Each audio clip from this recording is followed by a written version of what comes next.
Hello students. आज हम 10th mathematics में chapter 3 linear equation of two variables पर कुछ डाउट्स जो छात्रों के रहे हैं उस पर हम कुछ क्वेश्चन पर प्रैक्टिस करेंगे। तो छात्र देखें।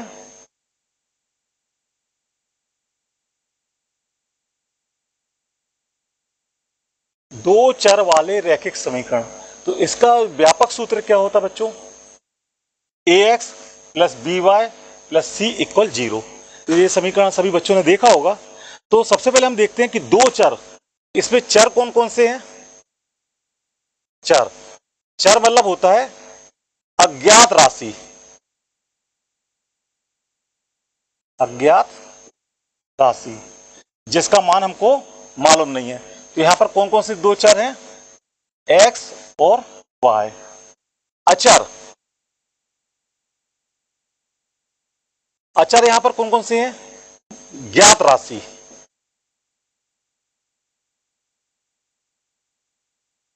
यहां पर कौन कौन से हैं? a b c। तो हम यहां देखते हैं कि जो जैसा टाइटल में लिखा है दो चर वाले, तो यहां कौन दो चर दिख रहा है आपको? दो चर, ठीक है। तो यहां पर दो चर दिख रहे हैं, तो उस बेस पे इसको दो चर वाले। रैखिक का मतलब क्या होता है? रैखिक का मतलब होता है कि चर की अधिकतम घात, चर की घात यदि एक हो तो वो रैखिक होगा। क्लियर? अब हम आते हैं कि समीकरण। तो समीकरण किसे कहते हैं? समीकरण वह होता है जिसमें दो व्यंजकों के बीच में बराबर का चिन्ह उपयोग किया गया है। तो यानी हमको देखते हैं यह व्यंजक है। कौन सा व्यंजक?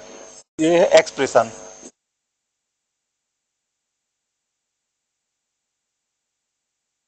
तो यहां पर एक्सप्रेशन क्या है? A X plus B Y plus C. तो यह समीकरण नहीं है, ये क्या कहलाएगा? सिर्फ व्यंजक। और जब दो व्यंजकों के बीच में हम बराबर का चिन्ह उपयोग करते हैं तब वो समीकरण होता है। तो हम देखते हैं कि A X plus B Y plus C, और हमने चिन्ह कौन सा यूज किया? बराबर का। तो और साथ में जीरो यूज किया है। तो अब ये क्या बन गया आपका? समीकरण।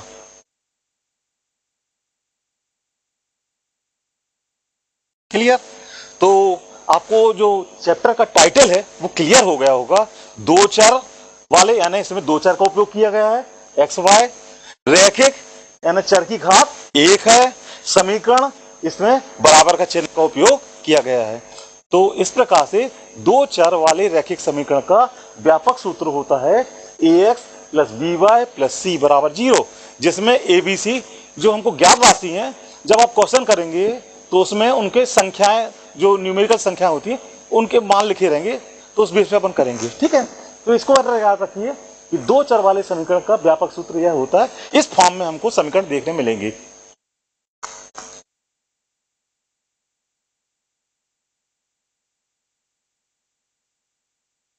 अब दो चर वाले रैखिक समीकरण को हल करने की चार विधियां मुख्य तौर पर हैं, ठीक है। पहली विधि है ग्राफ विधि, दूसरा है प्रतिस्थापन विधि, तीसरा विलोपन विधि और चौथा बजगुण विधि। तो हम चारों विधि पर क्वेश्चन करेंगे। तो अभी हम सबसे पहले प्रतिस्थापन विधि जो है सरल है उसको देखते हैं, ठीक है। तो यह क्वेश्चन है प्रश्नावली 3.3 का। इसमें हमको यह रैखिक योग में दिया हुआ है, उसको प्रतिस्थापन विधि से हल करना है। तो क्वेश्चन 1 है, इसमें पहला समीकरण दिया हुआ है। समीकरण 1 क्या दिया हुआ है? x प्लस वाई बराबर 14। समीकरण 2 x माइनस वाई इक्वल 4। तो हम प्रतिस्थापन विधि से क्या करेंगे कि एक चर, चर कौन सा चर? कोई भी एक चर ले लेते हैं।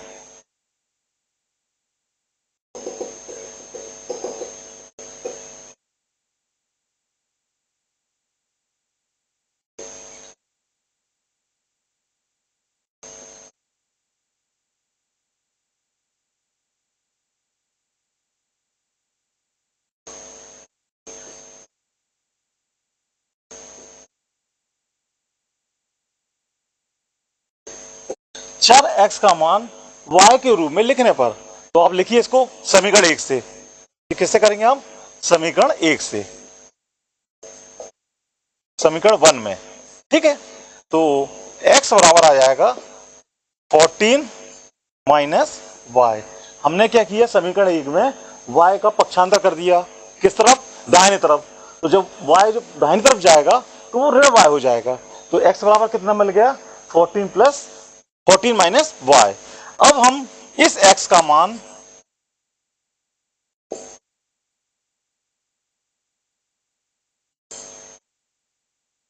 समीकरण 2 में रखने पर, तो आप x का मान समीकरण 2 में रखिए तो कितना हो जाएगा? यहां जो x है उसके स्थान पर क्या रख देंगे हम? 14 माइनस y, और साथ में फिर क्या है? इसके माइनस y है। ये किसके स्थान पर रखा हमने? 14 माइनस y, x के स्थान पर, और साथ में माइनस y लिखा, बराबर कितना है?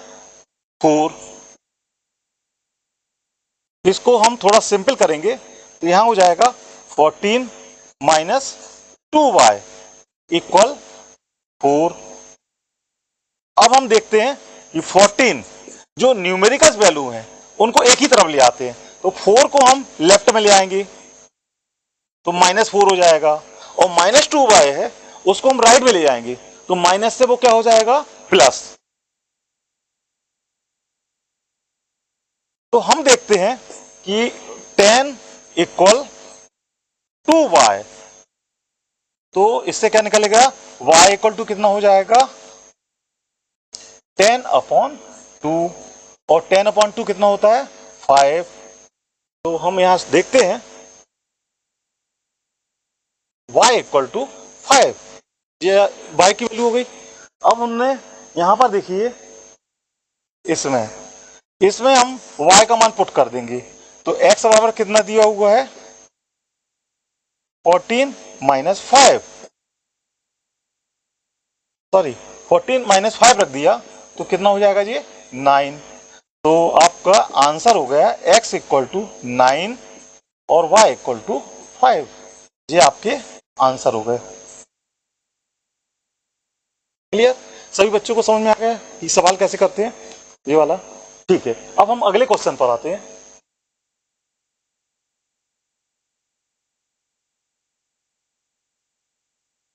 ये सेकंड क्वेश्चन बच्चे कर लेंगे यहां पर। ठीक है, अब हम जैसा हमने फर्स्ट किया है वैसा ही थर्ड, फोर्थ, फिफ्थ और सिक्स ये बच्चे आप होमवर्क में कर लेंगे। ठीक है, और यदि इसमें किसी प्रकार का डाउट हो तो हमसे पूछ लेना। तो होमवर्क में क्वेश्चन नंबर 2, 3, 4, 5 एंड 6 ये क्वेश्चन आपको कल सॉल्व करना है। ठीक है, ये आप करके देखेंगे। जैसा मैंने फर्स्ट किया है वैसे ही सेकंड, थर्ड, फोर्थ, फिफ्थ करना है आपको। ठीक है, अब हम अगले क्वेश्चन पर आते हैं। हमको यहां पर एक क्वेश्चन दिया हुआ है, तो सबसे पहले हमको इसको समीकरण के रूप में व्यक्त करना है। ठीक है, और उसके बाद हमको प्रतिस्थापन विधि से इसको हल करना है। तो यहां पर क्वेश्चन देखिए, दो संख्याओं का अंतर 26 है, तो हम क्या करेंगे? माना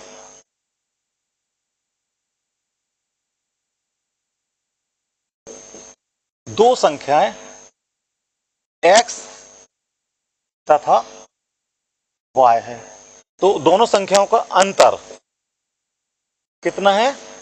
26। क्लियर? तो ये आपका समीकरण नंबर 1 हो गया। ये समीकरण नंबर 1 हो गया। एक संख्या दूसरी संख्या से 3 गुनी है। दूसरा क्या लिखा है? एक संख्या x दूसरी संख्या y से 3 गुनी है। इसका मतलब क्या होता है कि x बराबर 3y। इसको हम 3y को पक्षांतर कर दो तो x माइनस 3y बराबर 0। ये आपको दूसरा समीकरण मिल गया। क्लियर। अब हम इन दोनों समीकरणों को प्रतिस्थापन विधि से हल करेंगे। तो प्रतिस्थापन विधि हमने क्या बताया था आपको कि एक चर को दूसरे चर के रूप में लिखने पर, तो यहां देखिए समीकरण 1 से x का मान y के रूप में व्यक्त करने पर, तो यहां पर देखेंगे x बराबर कितना हो जाएगा, इस y को हम राइट में ले जाएंगे तो कितना हो जाएगा 26 प्लस y।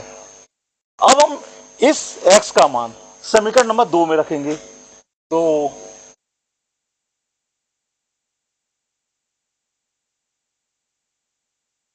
x का मान समीकरण 2 में रखने पर, तो x का मान समीकरण 2 में रखिए, तो यहां जो x लिखा हुआ है वहां पर आ जाएगा आपका x का स्थान कितना हो जाएगा 26 प्लस y। ये हमने x के स्थान पर रिप्लेस किया, x के स्थान पर क्या रख दिया हमने 26 प्लस y। फिर इसके बाद क्या है आपका माइनस 3y इक्वल 0। क्लियर। आप इसको थोड़ा सरल कर लीजिए तो आपका हो जाएगा 26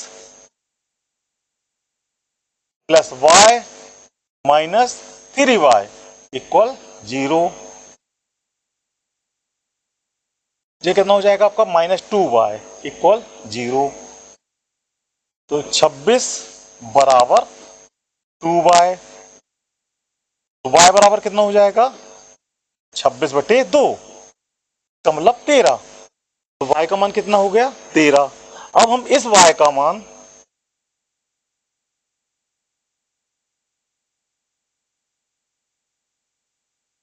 समीकरण 1 में रखने पर, तो हम देखते हैं x माइनस वाई, वाई कितना है 13 बराबर 26, x माइनस वाई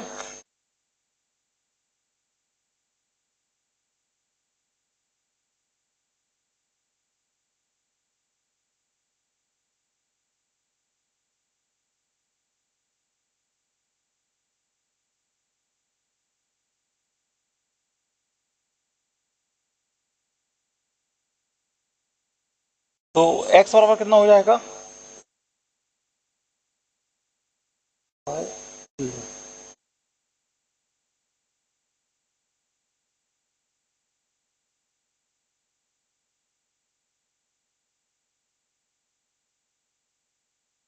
मैंने 26 2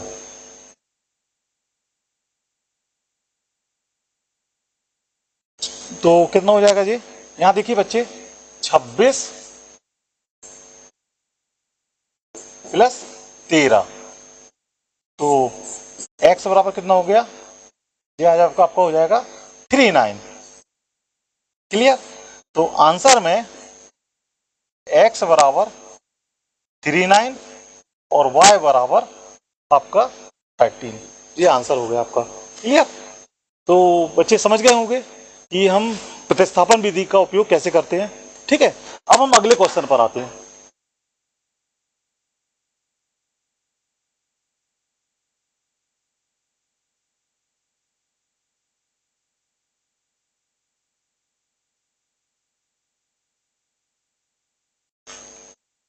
अब यहां देखते हैं कि अगला प्रश्न है दो संपूरक कोणों में बड़ा कोण छोटे कोण से 18 डिग्री अधिक है, उसे ज्ञात कीजिए।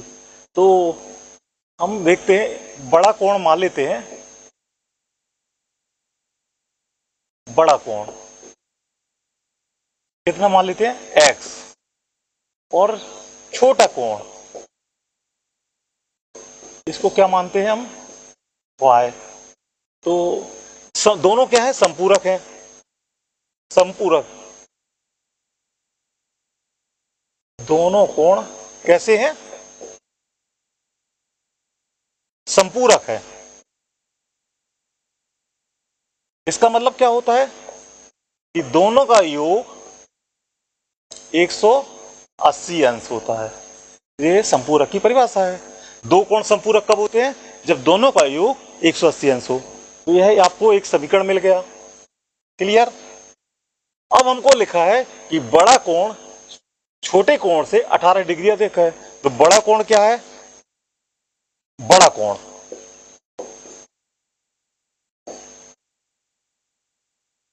बराबर छोटा कोण में 18 डिग्री जोड़ देते हैं। तो हम देखते हैं कि बड़ा कोण कितना x और छोटा कोण कितना y। तो y में हम 18 को जोड़ते हैं तो हमको क्या मिलेगा? x के बराबर मिलेगा। ठीक है, तो इसको थोड़ा और सिंपल कर लीजिए।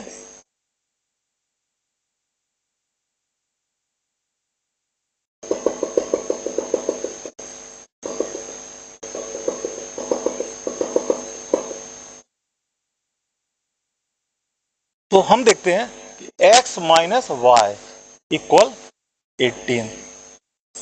ठीक है, तो अब आपके पास दो समीकरण हो गए, x plus y equal to 180 और x minus y equal to 18। इन दोनों को सॉल्व करके हम x और y का मान ज्ञात कर लेंगे। ठीक है, तो करिए इसको। सबसे पहले हम क्या करेंगे? समीकरण 1 से x बराबर 180 माइनस वाई। अब इस x का मान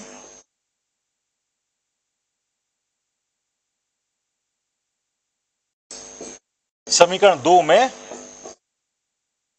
रखने पर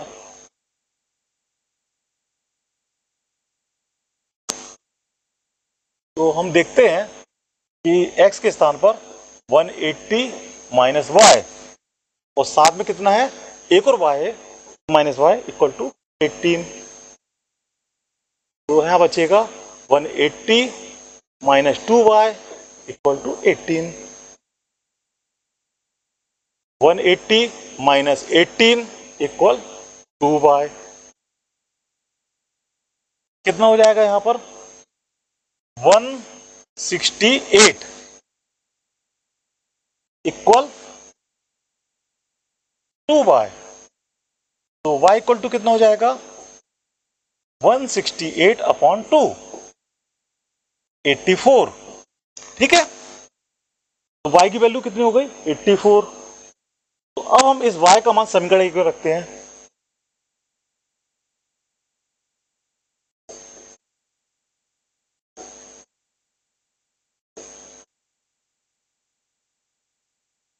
x plus 84 equal to 180।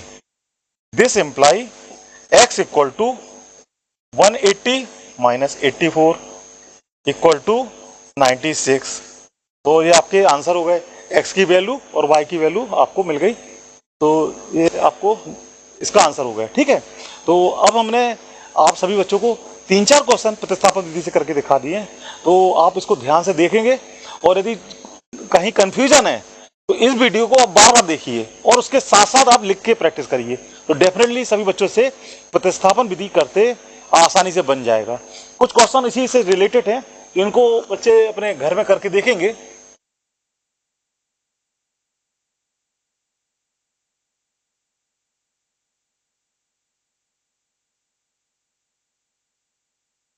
Similar ये क्वेश्चन है जैसा भी हमने किया है सेकंड वाला, वैसे ही इसको थर्ड वाला भी है। तो इसको भी कर लेंगे। मैं इससे हिंट दे रहा हूं कि यहां आपको क्या करना है, एक बल्ले का मूल, एक बल्ले का मूल क्या मान लेंगे? x। और एक गेंद का मूल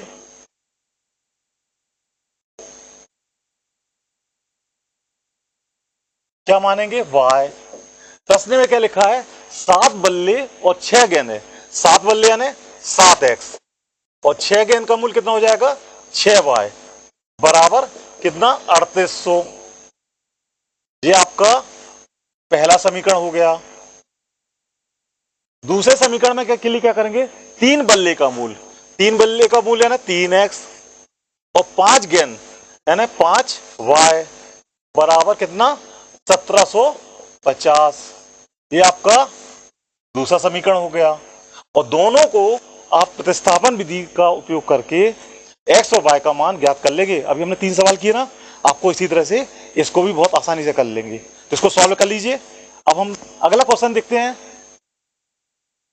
ठीक है, तो एक क्वेश्चन हमने जो अधूरा छोड़ा है इसको पूरा करेंगे और जो होमवर्क दिया है उसको कंप्लीट करेंगे। यदि इसमें कोई डाउट है तो हमको बताइए, तो हम अगले वीडियो में इसको सॉल्व करेंगे। Okay, thank you.